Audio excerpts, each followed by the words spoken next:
Hey everybody, welcome to day 376 of Reseller Reflections, a day in the life of a full-time reseller supporting her family. It is Thursday, June 19th, 2025, and welcome to my world.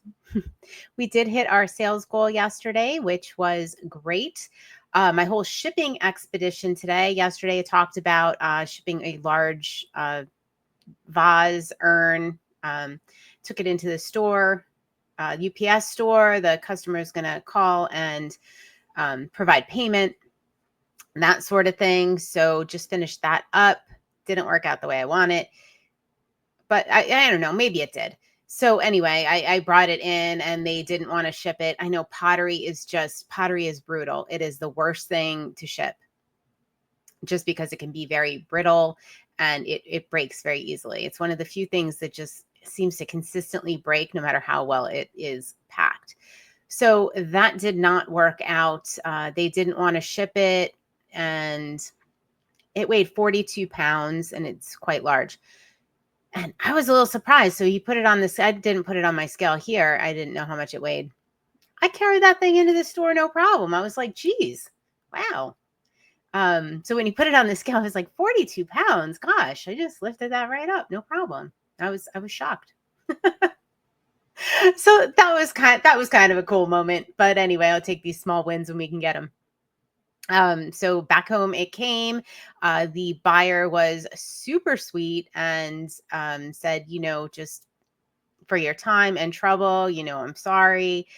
Just, refund me all but $50. So that should cover my gas and travel time, sort of. And it was, even if she didn't offer that, it was a learning experience. I haven't done that. I haven't really worked with the UPS store since I've moved here. I used to use the one in my old location all the time to ship large items, but none that were quite like this. So, hey, learning experience, definitely worth it. I know for next time it couldn't have worked. So lesson to be learned. Grateful that it happened. And so I have not done the shipping yet today because it's Juneteenth. There's no shipping, but I am going to go ahead and do that. I have friends arriving, spending the evening. So I want to get that done before they get here so I don't have to wake up and do a whole bunch of it tomorrow because there is a lot of it. And I am reset to 0, but I'll probably have to do that again once I finish the shipping, which is totally fine. Let's see. So, I know. I wanted to talk about, so my word of intention today was present, to be present. And that's been a concentration, like being in the here and now, being where my feet are for a while. You guys have heard me talk about working on this and how it's not easy. It's not natural. It's becoming a lot more natural, though, I have to say. But then it got me thinking. So we were reading The Let Them Theory. We finished it up this week in book club. And the last couple of chapters were about, I think the section was called choosing the love you deserve or something like that. But anyway, there was a whole thing about like dating and, all of that stuff. And there was a section in there. Now stay with me. This has nothing to do with dating, but although I know you guys love to hear about that, it had nothing to, what I'm going to say has nothing to do with that, but there was a whole section on chasing, right? Like it doesn't make sense. And I thought, does chasing interfere separate from dating and things like that? Does it interfere with our presence? Does it interfere with being present? Whatever we're chasing, what is that thing we're chasing? And I thought, yeah, I think it definitely does interfere with the ability to be present if we are chasing something. Because if we're chasing something, might be something real, might not be something real, might be an opportunity. It kind of means we're behind, right? We're trying to catch up. We're chasing. Maybe we'll never get there. But what that does is it takes us out of the present moment. And as I was thinking about being present today, I could have been,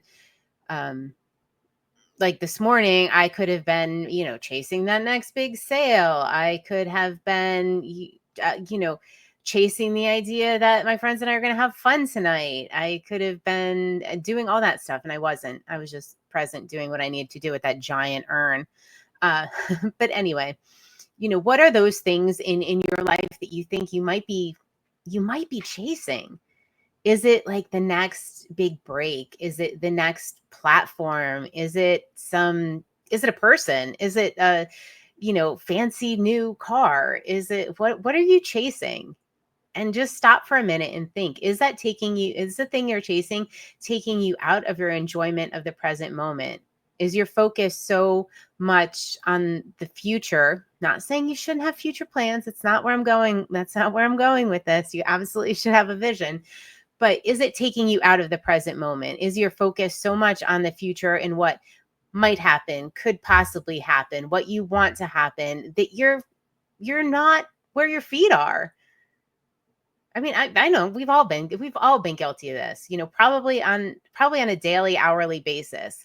And it's one of those things that I think, once you're aware of, you can start bringing yourself back to the present moment and all of the wonderful things that happen when you actually are engaged with what is happening around you, and you're not missing out on some of the joy and, connection and the wonderful things that life has to offer, because things happen in the moment, right? They don't happen in the past. They don't happen in the future.